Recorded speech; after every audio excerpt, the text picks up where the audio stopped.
Donc je m'en vais entrer un peu en détail sur quelques points d'analyse sur la situation épidémiologique dans notre pays. Donc comme l'a dit Madame la Directrice Générale de la Santé, nous sommes à 735 cas positifs notifiés dans le pays. Avec comme on le constate tous, nous sommes dans une phase ascendante de notre épidémie, quelque chose qui est prévisible pour nous. Dans ces types de maladies à transmission respiratoire, la contamination étant très rapide. Donc, à l'instar des autres pays du monde, donc nous sommes dans cette phase ascendante et nous sommes en train de mener l'ensemble des stratégies pour essayer de limiter un peu cette contamination. Et ce qu'on peut dire déjà en termes de stratégie, on parle beaucoup de dépistage de masse. Et aujourd'hui, la stratégie du ministère de la Santé, elle continue à l'être, à savoir un dépistage des personnes contacts, autour des personnes qui sont positives. Et aujourd'hui, la question du dépistage de masse n'est pas encore à l'ordre du jour parce que tout simplement, il faut toute une stratégie, il faut des moyens spécifiques pour pouvoir faire un dépistage de masse. En sachant aussi qu'on ne peut pas parler de statut sérologique. Quand on connaît l'épidémiologie de cette maladie, où vous pouvez être malade pendant les 14 jours de votre période d'incubation, même si aujourd'hui on testait les 16 millions de Sénégalais, 2 jours après, on peut avoir la moitié qui peut être positive. Donc aujourd'hui, la stratégie reste le dépistage donc, des personnes positives et des contacts qui sont autour de ces personnes. Maintenant, si après on arrive à avoir ce qu'on appelle les tests de diagnostic rapide, que si l'OMS valide ces tests pourraient être utilisés parce que c'est des tests qui nous permettraient d'avoir un diagnostic très rapide parce que vous ne pouvez pas regrouper des patients, en tout cas des personnes supposées être malades, les tester dans un même endroit, les laisser partir chez eux et les reprendre après. Donc vous êtes obligé d'avoir des tests rapides qui vous permettent d'avoir le diagnostic très rapidement et si un malade est positif de pouvoir le prendre en charge immédiatement. Donc aujourd'hui il y a des réflexions qui sont en train d'être menées dans le sens d'avoir ces tests de diagnostic rapide. Il y a beaucoup de tests qui sont actuellement en cours d'analyse, même au niveau de nos laboratoires. Et si ces tests sont validés, ces tests pourront être utilisés et nous serviront pour faire une stratégie avancée autour des cas contacts et autour des zones qui sont touchées. Donc nous avons aujourd'hui 11 régions touchées. Donc on l'a annoncé, nous avons maintenant la région de Sédhiou. Hier c'était la région de Kaolack. Ça nous amène à poser la problématique toujours de la circulation des personnes, parce que sur le cas de Sédhiou, donc c'est une personne qui a eu à circuler après donc la fermeture, en tout cas l'interdiction de circulation entre les régions. Donc c'est une question fondamentale si on veut arriver à préserver certaines régions et si on veut arriver aussi à limiter les cas communautaires. Donc je pense qu'il y a encore des efforts à faire sur le transport, en tout cas le déplacement des personnes d'une région à l'autre. Si on prend un peu sur le nombre de cas, nous avons un âge moyen de patients de 34,87%. C'est la moyenne d'âge de nos patients aujourd'hui. Donc nous avons une majorité de patients jeunes et ceci peut expliquer un peu la majorité de cas simples. Sur les cas graves, depuis le départ, nous avons eu 14 cas graves. Et sur les 14 cas graves, les 9 sont décédés, avec une moyenne d'âge de 69 ans. Donc on l'avait dit, donc c'est une tranche d'âge qui est vraiment à risque, les personnes de plus de 60 ans présentant des comorbidités. Et pour faire une analyse encore plus précise par rapport à la réanimation de Fann, c'est vrai que beaucoup pensent que tous les malades de la réa de Fann décèdent, mais ce que je peux dire aujourd'hui, 9 patients sont passés dans la réanimation de Fann, à Kouemo. Et parmi ces 9, 4 sont décédés, effectivement, 3 sont sortis guéris. Nous avons un patient qui a été évacué et qui est décédé à l'extérieur et nous avons actuellement un patient qui est sous traitement. Les autres malades qui sont décédés à Ziguinchor, Louga, Touba, Thiès. Le cas de Thiès est assez particulier parce que c'est un décès communautaire. Nous appelons cela un décès communautaire, une personne qui décède dans la communauté, en dehors des structures de santé et qui est testé positif. Et il y a un malade qui est décédé au service de maladies infectieuses de Fann. Donc nous avons aussi 30 districts sur 79 qui sont touchés actuellement. Et pour les dépistages, à ce jour, nous sommes à 11 032 tests de laboratoire faits. Et dans cette proportion, l'Institut Pasteur a réalisé 10 354 tests et l'IRSF 678 tests. Concernant, pour terminer, le personnel de santé, je pense qu'il y a beaucoup de communication autour du personnel de santé. Nous avons effectivement des personnels de santé qui ont été testés positifs, mais ce qu'il faut savoir, c'est qu'il y a deux types. Nous avons des personnels de santé qui sont dans la communauté, qui ont été contaminés dans la communauté, et des personnels de santé qui ont été contaminés dans l'exercice de leurs fonctions dans les structures hospitalières. Mais ce qui est important à noter, c'est qu'aujourd'hui, dans nos centres de traitement, où nous avons actuellement plus de 700 patients en soins, aucun personnel de santé n'est infecté. Et ça, c'est un indicateur extrêmement important parce que tout simplement, M. le ministre a donné des indications fermes pour que ces structures de santé soient dotées de tous les moyens de protection afin de protéger l'ensemble des personnels qui y sont. Donc aujourd'hui, nous n'avons aucun personnel de santé, en tout cas infecté à ce jour dans nos centres de traitement. Donc ma ñëw ci wolof si yenn ci wàllu mbas mi di wax ni am nañu fi mu nekk nii fukk ak benn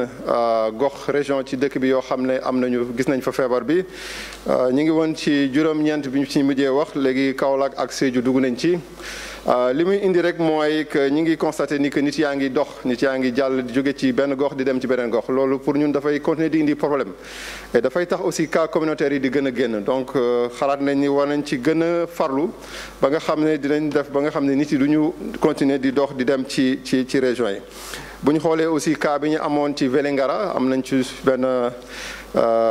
mbokk boo xam ne ci beneen dëkk la jógee ci dëkk boobu dugg si Sénégal bi ñu ko détecté mu am aussi feebar bi donc loolu aussi lu am solo la ci wàllu contrôle bi nga xam ne moom la ñu war a def ci frontières yi ak ci biir dëkk bi ba nga xam ne nit yi du ñu continuer di continuer di circuler ci wàllu dépistage bi ñu bëri dañ naan il faut que ñu xool Sénégalais yëpp nag am nañ feebar te loolu dañu ne même ci yeneen dëkk yi dafa nekk loo xam ne du mënul nekk parce que feebar bi bu ñu ko xamee suñu jëloon Sénégalais yëpp ñu defal leen test bi bu ëllëg sa ñu am na ñoo xam ne mën nañ positif donc du loolu loo xam ne dafa nekk stratégie boo xam ne mën nañ ko adopté li ñu mën a def et moom la ñuy def fi mu nekk nii mooy di xool ñëpp ñi nga xam ne am nañ feebar bi ak ñëpp ñi nga xam ne ñoo leen di wër ñi ngi réfléchir nag ñi ngi xalaat ci beneen stratégie boo xam ne ut ay yeneen jumtukaay yoo xam ne ñi ngi ci liggéey ci àdduna bi boo xam ne dina am diagnostic boo xam ne test bu gaaw boo xam ne ci ñaar fukki minutes mun nga am résultat bi loolu moom bu ñu ko amee incha allah dinañ ko ut mën ko utiliser parce que dinañu may gox yi nga xam ne am na feebar bi dinañu mën a seet nit yu bari mais fu ñu toll nii ñi ngi continuer di utiliser stratégie bi nga xam ne moom la ñuy def bu ñu xoolee ni léegi prélèvement yi bëri na mais li stratégie bi changé wul donc dañu gën a agressif ci ñi nga xam ne ñoo am feebar bi ak ñi nga xam ne ñoo leen di war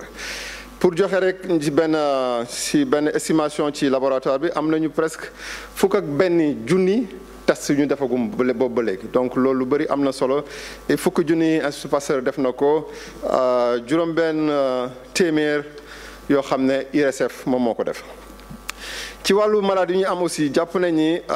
ñi si bëri dañu nekk xale parce que am nañu fanweeri at ak ñeent mooy âge moyen bi ñu am ci ñi feebar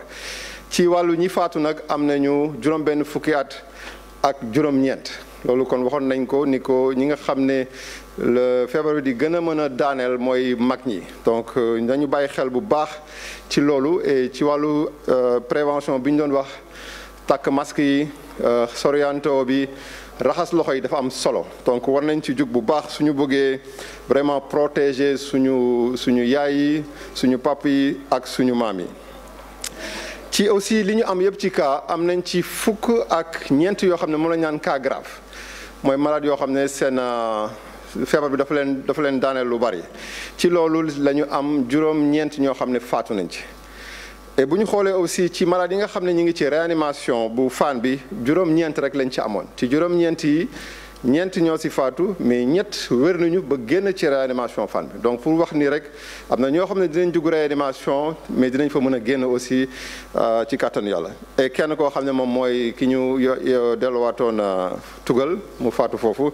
ak benn boo xam ne mi ngi actuellement sous traitement et am nañ ci yaakaar bu baax ci moom. ñeneen ñi nga xam ne nag ñoo faatu am na koo xam ne ci biir Fann la faatoo mais ci service de maladies infectieuses Louga am nañ ci Ziguinchor Touba ak Thiès bu Thiès bi nag boobu moo xaw a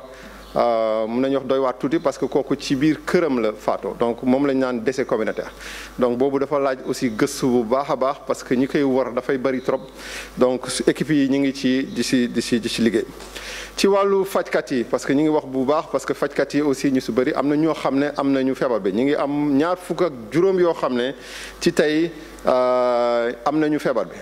te bu ñu jàppee fajkat yi dañu nekk ci dëkk yi dañu nekk ci communauté bi ba pare nekk ci liggéeyukaay bi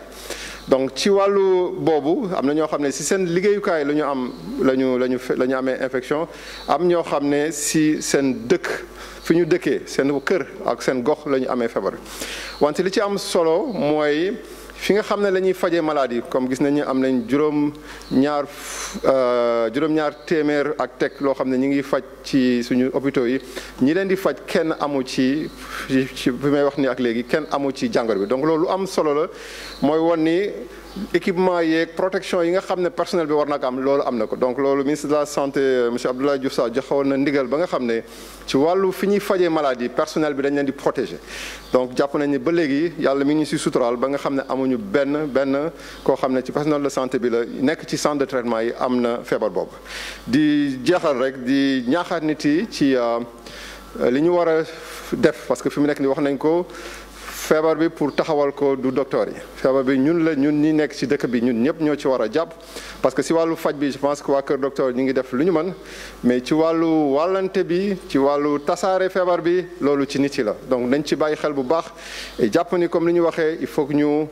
sàmm suñu yaay yi il faut ñu sàmm suñu pap yi il faut ñu sàmm suñu maam yi te loolu ñun am nañ ci responsabilité gis nañ ñi gën a feebar ay ndaw lañu mais ñi ciy gën a lor ay mag lañu donc nañ ci bàyyi xel bu baax